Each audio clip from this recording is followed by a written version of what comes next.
मालती जी शाम के समय अकेले बरामदे में बैठे अपने घर के लगे गमलों के फूलों को देख रही थी और पता नहीं कौन सी बात थी जो उनके मन में उथल पुथल मचाए थी और उनकी आंखों से लगातार आंसू बह रहे थे।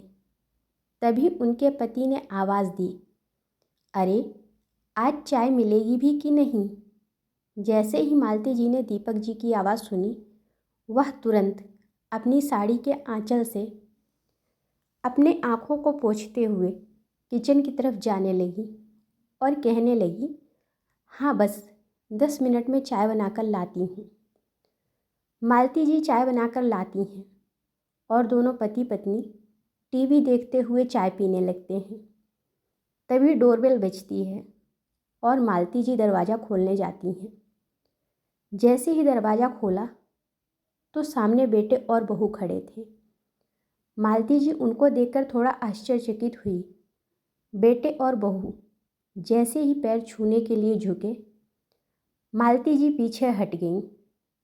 बेटे और बहू को अंदर आने के लिए बोलकर वो पति के कमरे में गईं और कमरे में घुसते हुए पति दीपक जी से कहा, नेहा और रोहन आए हैं।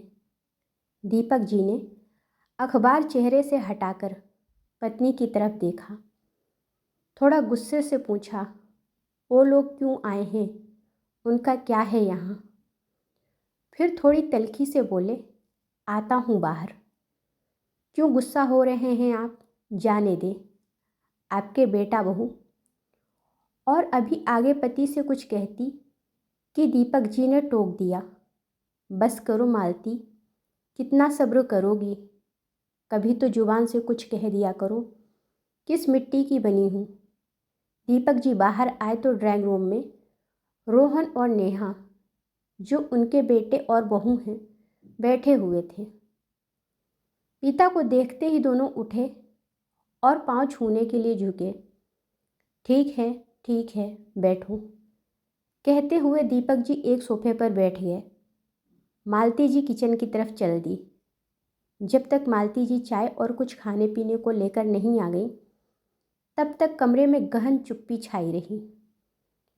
मालती जी ने ही पूछा, और सब ठीक है? आज 5 साल के बाद हमारी याद कैसे आ गई? रोहन ने पहले माँ की तरफ देखा, फिर पापा की तरफ देखा और बोला, याद तो मम्मी बहुत दिनों से आ रही थी, पर हिम्मत आज ही कर पाए हैं आपके सामने आने की। और रोहन अचानक उठकर पापा के पास गया और उनके पैर पकड़कर माफ़ी मांगते हुए बिलख कर रोने लगा। नेहा ने मुंह नीचे कर लिया, उसकी भी आंखों से आंसू बह रहे थे। दीपक जी ने कुछ नहीं कहा। मालती जी की आंखों में आश्चर्य था। कुछ पूछती कि रोहन की आवाज़ आई, पापा थैंक यू शब्द बहुत छोटा है, पर आज आपकी वजह से ही मैं सिर उठाकर सबका सामना कर पा रहा हूँ। अगर आपने वक्त पर हमारी मदद ना की होती, 25 लाख ना दिए होते, तो पापा आज मैं जेल में होता। मालती जी ने चौंक कर पति की तरफ देखा। 25 लाख कब दिए, क्यों दिए, ये मुझे नहीं पता और आपने मुझे भी नहीं बताया। अब आश्चर्यचकित होने की बारी रोहन और नेहा की थी। दीपक जी की आवाज़ आई, हाँ नहीं बताया क्योंकि तुम परेशान हो जाती।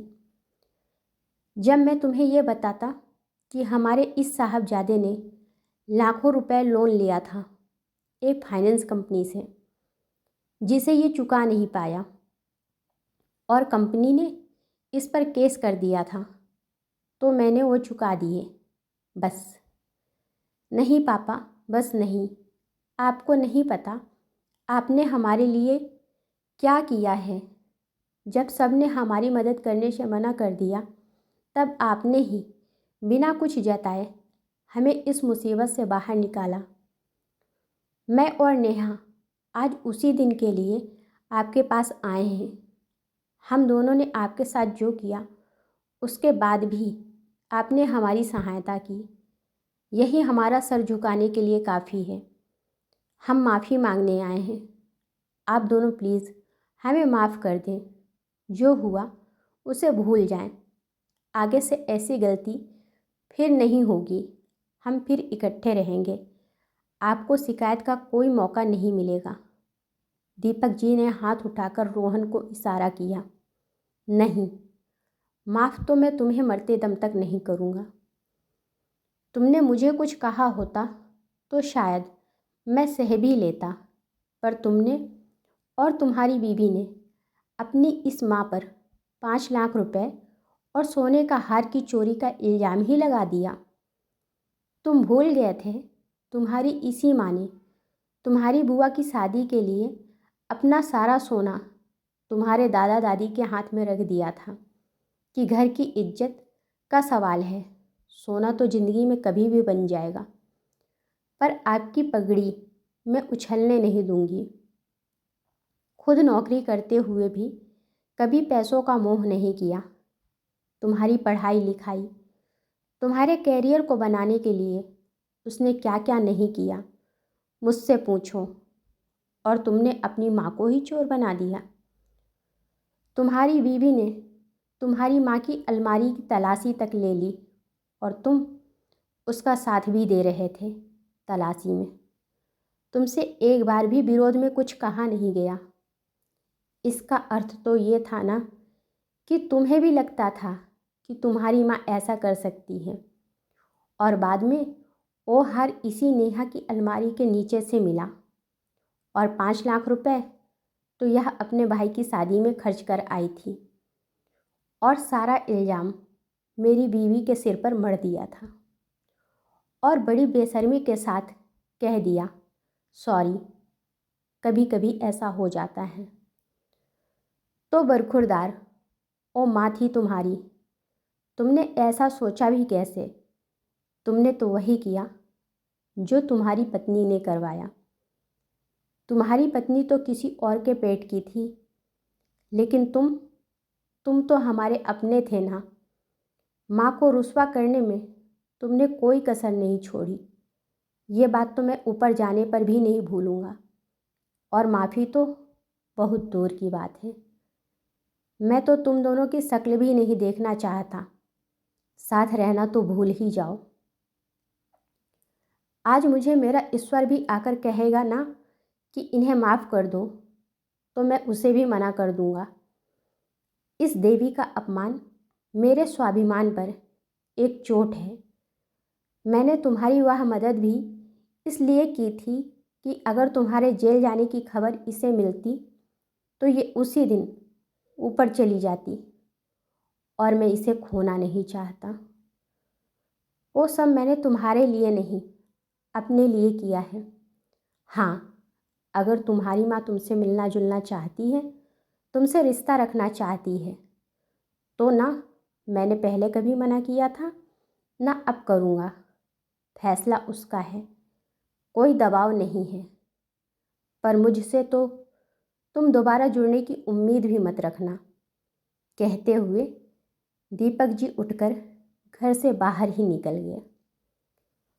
रोहन ने माँ की तरफ देखा तो मालती जी बोल उठी, बेटा, शायद तुम्हें ये बात अभी नहीं समझ आएगी, पर जब तुम खुद बाप बनोगे तब समझोगे कि औलाद का एक गलत कदम ही माँ बाप को तोड़ने के लिए काफ़ी होता है। माँ बाप तो अपने ही होते हैं, बस औलाद ही बदल जाती है। कमरे में चुप्पी का ये आलम था कि सुई भी गिरती तो आवाज़ हो जाती। मालती जी भी ड्राइंग रूम से निकलकर अपने कमरे में आ गई, क्योंकि बेटा और बेटे की मोहब्बत अपनी जगह, लेकिन उनकी भी कोई इज्जत थी अपनी नज़र में। अगर आज वो बेटे को माफ़ कर देती तो खुद की नज़र में कभी उठ नहीं पाती। नेहा और रोहन भी उठकर अपने घर चले गए। अब उनकी यही सज़ा थी, माँ बाप की माफ़ी के बिना ज़िंदगी गुजारनी है। मालती जी को अपने बेटे रोहन के जन्म से लेकर अब तक की एक एक याद आने लगी। कितने जतन से उन्होंने और उनके पति ने उसे पाल पोस कर बड़ा किया। उसकी नौकरी लगने पर, उसकी शादी होने पर उससे ज़्यादा खुश उसके माँ बाप थे। पर शादी के कुछ साल बाद ही रोहन को उसके माँ बाप में सिर्फ खामियां ही नज़र आ रही थी और वह इस हद तक गिर गया था कि उसने अपनी माँ पर चोरी का भी इल्ज़ाम लगा दिया। माँ बाप बच्चों की खुशी के लिए सब कुछ सह लेते हैं। जिस दिन बच्चा पैदा होता है उसी दिन से माँ बाप हम इसको यह पढ़ाएंगे, यह करेंगे, वह करेंगे, इसी में ही जीवन निकाल देते हैं